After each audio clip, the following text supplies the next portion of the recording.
As we all know, program. What is a program? Program consists of the various instruction to be executed, and process means any program to be executed further, which is in running state, or in OS term it is consist of CPU executing and IO executing.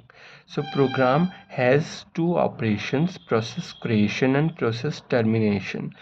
So first of all, a process has been created. So process creation means parent process create child process, and child process individual creates its own parent process.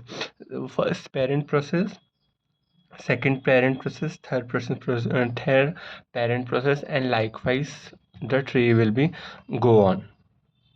Whenever a process has been created, then the resource sharing, in resource sharing, parent process can and can't be shared the resources or process to the children. It depends upon the parents whether it uh, can be shared the process or the resources to the child or not. It totally depends upon the parent. Execution, both parent and child processes execute simultaneously, and parent process wait child process to be dead. Child process, when a child process will be execute completely, then only the parent process will execute further. Third is the address space of the child process. Child is a duplicate of parent. Whenever parent process is created, sometimes most of the time the child process is a duplicate of the parent process only.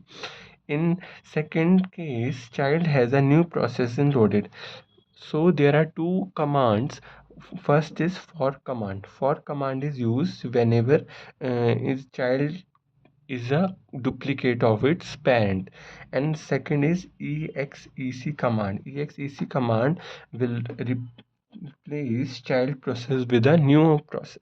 So in first case, when the child is duplicate of the parent, so for command is used. In second case, when a child has a new process loaded into it, then it is being used by the exec command.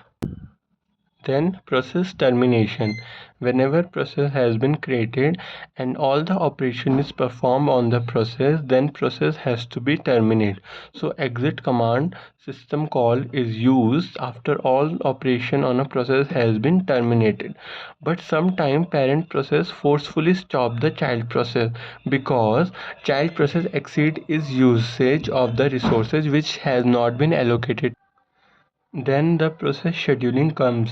Then process scheduling is parallel processing. In days, two process has been scheduled. Like process can be scheduled and process can be run in the two ways. First is single process system, in which then one process will run into the system at a particular time. There is not more than one process execute simultaneously. In parallel processing, two or more process can be run simultaneously, but if one process is allocated to the CPU, then the second process has to be wait for the first process to be executed completely, then second process will allocate to the CPU and then it will execute further. So for that, job queue and ready queue are the two queues. First is the job queue. All processes which enter into the system are put into them. In the case of parallel processing, two queues has been maintained.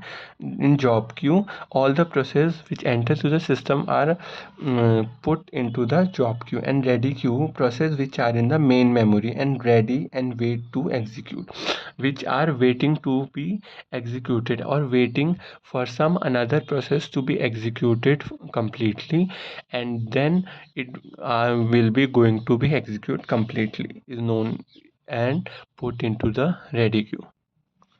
System calls is a way to shift from the user mode to kernel mode. Why we need a system call, or why we need to switch from the user mode to kernel mode? In user mode, we can only access the file, but in kernel mode, if we want to update the file or write into the file, so we switch from the user mode to kernel mode to perform the operations into the file. So there are various system calls used to invoke or perform operations into the operating system files. As we all know that operating system manages the resources, and all the resources are governed by the operating system, and kernel is a core component of operating system which manages the resources in the operating system. So let's move to the functions, various many functions through which we can access the system call. First is the file related. So open, read, write, close are the some file related system calls. Like we need to open the file, read the file, and write the file. By using these system calls, we can access these files. For device related, we use write, read. F control means file control. IO control means input output control. Third is information, get PID, get PPID.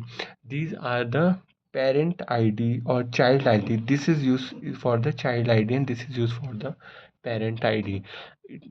It gives the parent ID and the child ID of the program at a particular instance of time. It varies and depends upon the system.